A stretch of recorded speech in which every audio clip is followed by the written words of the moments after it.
What are the 10 biggest mistakes I made as an entrepreneur in my first year? Let's talk about this.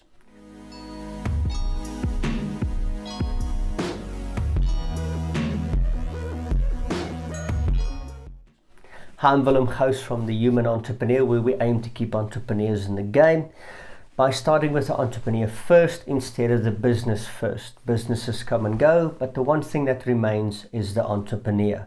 Let's focus on entrepreneurial success, and business success will follow. 10 mistakes I made in my first year as an entrepreneur. This is a trip down memory lane. I'm going to reference to my notes. Number 1 is I printed business cards and letterheads before I had any customers. Wow, that was amazing. Listen, you don't have a business if you don't have any customers. You can have letterheads and offers, you can have business cards, telephone number and everything else. If you don't have a paying customer, you don't have a business. So usually what I do now, being more mature and learned my lessons, I start the business as a concept and I go out and I sell it and I invoice the first 4 or 5 customers through one of our other businesses until I see this runs, and then I'll go and print business cards and whatever the case may be with that, and then even build a website only then. Number 2, I thought I was the prize. I mean, I'm so brilliant, I'm amazing, I'm starting this freaking business. You should be lucky to listen to me. Yep, that was my attitude. No, the customer is the prize. He holds the money. You want the money, he holds the money. They are the prize. So I was really young and stupid and cocky. That was 20 years ago. So don't think it. Be humble. Don't put yourself in a pit compared to the customer. See yourself as an equal to the customer because you're there to help them. But understand that you're there to help. You are a servant to them. You're there to help them. Okay? Number 3. I was telling, not listening. Listen, I have this amazing thing that'll do this and this and this and this and this. Never asking the client, hey, what are you going through? What's happening in your life? And what happened is I built products and services that nobody wanted. Yeah, nice. So I would compare it to standing in a 500-room Las Vegas hotel with a room key and trying to find a room that it fits into. If I listened, I would know which room this key goes to. Saving you time, saving you money, and reducing a lot of risk. Number 4, I thought I knew everything. Nobody could teach me anything. Yeah. No. You know, not knowing is not a bad thing. Now, I tell customers, I don't know. Sorry, I don't have this. I will go and get it. You're there to solve problems. You're not all-knowing. You can't know everything. It's impossible. Also, what helped in that later on in life is to get a mentor, to get somebody to guide me. They're like, listen, you're being stupid ass. Don't do this. So get a mentor. You're not the fountain of brilliance, and you don't have to be. You can always reach out and get the information. It's easy to tell a customer, I don't know, but can I come back to you? Oh, number 5, I had no plan. I literally had no plan. I started the business and go like, yeah, I'll go, and I hammered away at it. And I hoped it would turn out well. Hope is not a strategy. Okay, it never was, it never is, it never will be a strategy. Have to have a plan. I'm not saying a business plan, but at least a plan of, here I am, this is where I need to be in the next 6 months. What the hell am I going to do? What do I need to sell? What do I need to market? What do I need to invoice to get there? I had no such plan, so don't plan it. I'm not saying a business plan because that's just fairy dust that you're sucking out of your thumb. It's based on assumptions, lies, and hubris, most business plans. This is just clearly a practical plan of, this is where I am, this is where I need to be in 6 months. What the hell am I going to do to get there? And if I don't achieve that, what are my alternates? Number 7, I thought the business was the problem. No. Why did the business fail eventually? Well, it was the business's fault. It wasn't the business's fault. It was my fault. The biggest obstacle standing between you and business success is you. Yes, me. It's my thinking.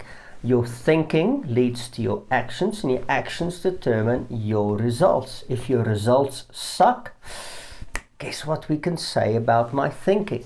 Yeah, my thinking sucks as well. So constantly develop yourself. Getting back to a mentor, maybe get a coach, but also just simple, plain, practical reading and questioning yourself. Number 8. Ooh, this is a nice one. I did not leverage my network. No, I just went alone at this. Yeah, I can do this. I am a captain of industry. I'm a tiger of action. No, that was the worst thing. Instead, I should have picked up my phone, went through my phone book and said, hey, buddy, I just started the business. This is it. Do you require such services for me, etc., etc., etc.?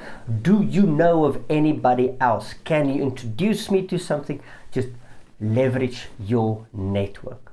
Because that guy that you ask, he can put you in contact with somebody else. You ask the same question. What about your network? It gets big. So please leverage your network. Number 9, one of my favorites, and I see almost every entrepreneur struggling with this one. Confusing marketing and sales. Marketing is not sales. Okay? Having a Facebook campaign out there, posting stuff on social media, marketing, going and speaking at events and networking events, everything, that's marketing. Sales is getting the order signed and getting the check deposit. Okay, not revealing my age. Getting the transfer done, receiving the money. Okay, sales, you have to do sales. Marketing is one thing, telling people about your business. This is what I do. It leads to a meeting where you go to, hey, this is what I can offer. And the guy like, I want it. Yeah, cool. Here's the invoice. Show me the money. And as soon as the money is deposited, cool, you close the sale. Not before that. Do not check it off. Yes, did one sale unless you receive the money. And then number 10, the last and biggest one, is I started with the business and I didn't start with myself. You see, entrepreneurship is sold to us as by the politicians, the speakers, and the books as the answer to escape poverty, to reduce inequality, to create jobs, and to grow the economy. Yes, it can do that. I'm not arguing that fact about entrepreneurship, but what they don't tell you is that entrepreneurship is only designed to look after the needs of the customer, not you, not the entrepreneur.